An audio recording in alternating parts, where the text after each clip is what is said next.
Hai teman, selamat datang di channel Sekate New.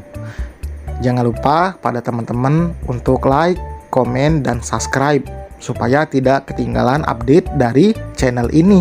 Mimin ucapkan terima kasih. Selamat menyaksikan. Terpaksa menikahi Pak Ustadz season 3 bab 144.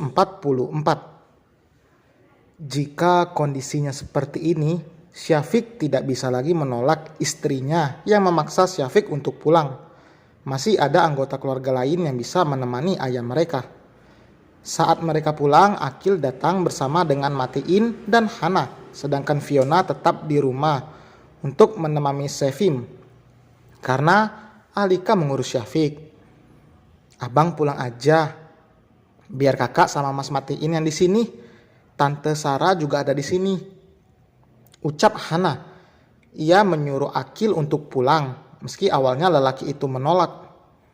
Tapi kak, bang, dengeri kakak, di rumah ada Fiona.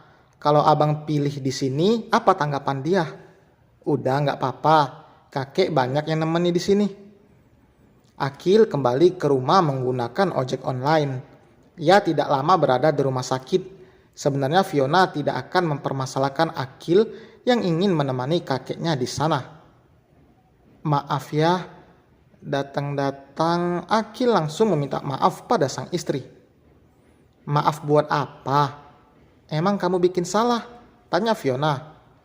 Akil terdiam. Fiona yang mengerti langsung menggenggam tangan lelaki itu.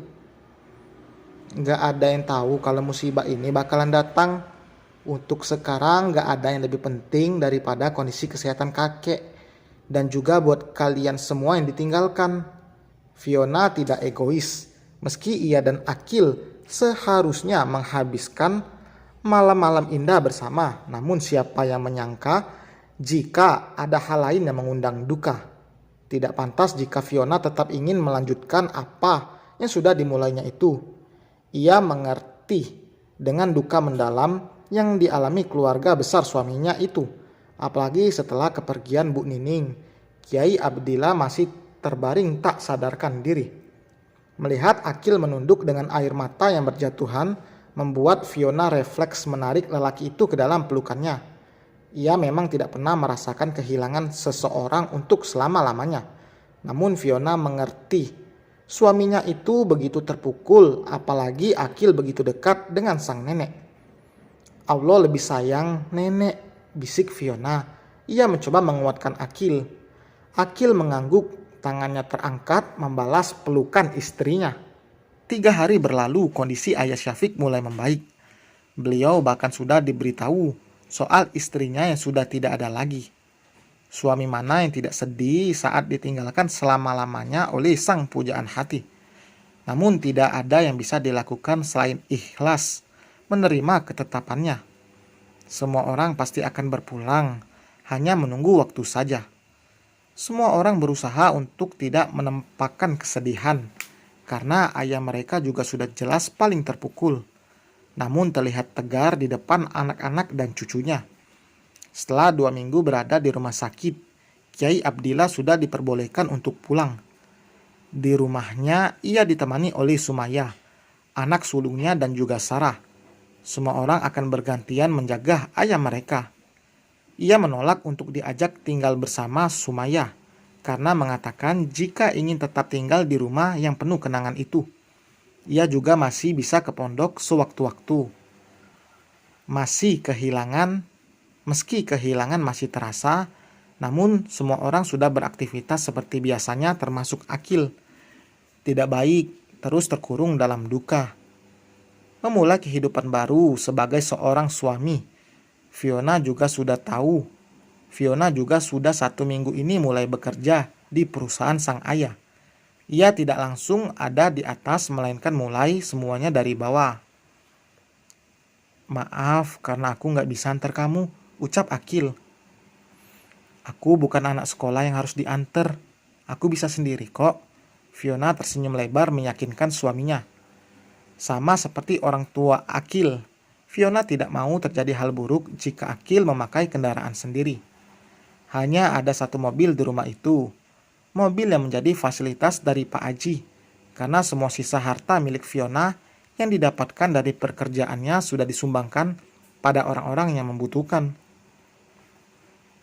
"Hari ini kamu pulang jam berapa?" tanya Akil. "Paling telat jam 6. Buat makan siang aku udah siapin. Tinggal kamu angetin aja." Fiona berperan sebagai istri yang baik. Meski kemampuan memasaknya masih standar, namun ia tetap menjalani tugasnya. Akil juga tidak pernah protes jikapun ada masakan Fiona yang tidak pas di lidahnya. Maka Akil akan bicara dengan lembut tanpa menyinggung hati sang istri. Darah Fiona berdesir mendapatkan kecupan di keningnya. Meski sudah 2 minggu lebih, mereka sudah menjadi pasangan halal. Namun, desiran tetap dirasakan. Hubungan mereka masih di level menggebu-gebu, sama halnya seperti anak remaja yang sedang kasmaran. Bahkan Fiona selalu menyempatkan waktu mengirimkan pesan pada Akil, padahal mereka juga akan bertemu saat Fiona pulang bekerja. Namanya orang yang sedang jatuh cinta, maka tidak akan ada kata berlebihan dengan apa yang mereka lakukan itu. "Jangan kangen ya," celetuk Fiona dengan senyum lebarnya. Akil terkekeh. "Kamu kali yang kangen. Baru berapa jam aja udah chat aku," godanya. "Tahu aja kamu. Udah ya, aku berangkat. Kalau ngobrol terus ya nggak kelar-kelar nanti." Akil masih berdiri di depan rumah, melihat sampai mobil Fiona berjalan menjauh. Mungkin orang akan berpikir jika Akil seorang pengangguran yang numpang hidup pada istrinya. Orang tidak keluar rumah belum berarti ia seorang pengangguran. Orang yang melihat dari aktivitasnya di luar rumah tapi tidak tahu pekerjaan apa yang dilakukan di dalam rumah. Tetangga julid memang selalu ada dimanapun, namun harus pintar-pintar untuk menjaga kewarasan sendiri agar tidak terpancing oleh ucapan tidak baik mereka. Mbak Fiona diminta Pak Aji ke ruangannya. Baru saja menginjakan kaki di kantor, Fiona sudah dipanggil ke ruangan ayahnya. Tidak biasanya Pak Aji datang sepagi ini. Bahkan karyawan lain saja masih banyak yang belum datang, karena memang jam masuk kerja masih ada 15 menit lagi. "Iya, nanti saya ke sana," ucap Fiona. "Baik, Mbak." Fiona langsung menemui ayahnya. Biasanya jika dipanggil ke ruangan, sudah pasti ada hal yang penting. "Masuk." Mendengar suara itu, langsung Fiona mendorong pintu ruangan dan masuk. "Tumben udah datang jam segini?" tanya Fiona. Pak Aji langsung mendongak menatap Fiona dengan alis sebelah terangkat. "Apa, Pak?" Iya maaf, Pak. Ini kan belum jam masuk kantor." Fiona langsung menjatuhkan tubuhnya di kursi. "Kamu tahu kan proyek buat tahun depan?" Fiona mengangguk. "Emang kenapa? Kamu yang akan dikirim ke luar negeri?" Mata Fiona membelalak. "Kok aku sih? Katanya aku mulai dari bawah jadi karyawan biasa. Mana ada karyawan biasa langsung dibawa ke luar negeri?" Fiona tidak terima mendengarnya.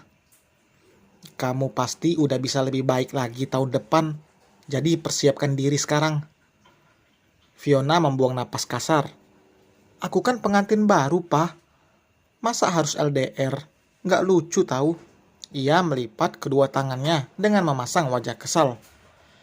"Jadi kamu nggak mau keluar negeri? Ini buat karir kamu juga loh." Pak Aji mencoba bernegosiasi. "Emang berapa lama?" "Paling 6 bulan." "Apa? 6 bulan? Nggak kurang lama, Pak?" Fiona mencebik. 6 tahun mau?" "Papa." Pak Aji tertawa. "Kalau kamu nggak mau berangkat ke luar negeri, ya minimal kamu harus punya alasan buat nggak ikut ke sana." "Alasan aku jelas, Pak. Aku nggak mau jauh dari Mas Akil."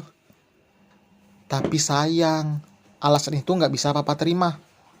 Fiona memutar bola matanya malas. Terus apa, Pak? Kasih papa cucu. Dan selesai teman, terima kasih telah mendengarkan. Jangan lupa like, komen, dan subscribe. Sampai berjumpa di bab berikutnya. Bye.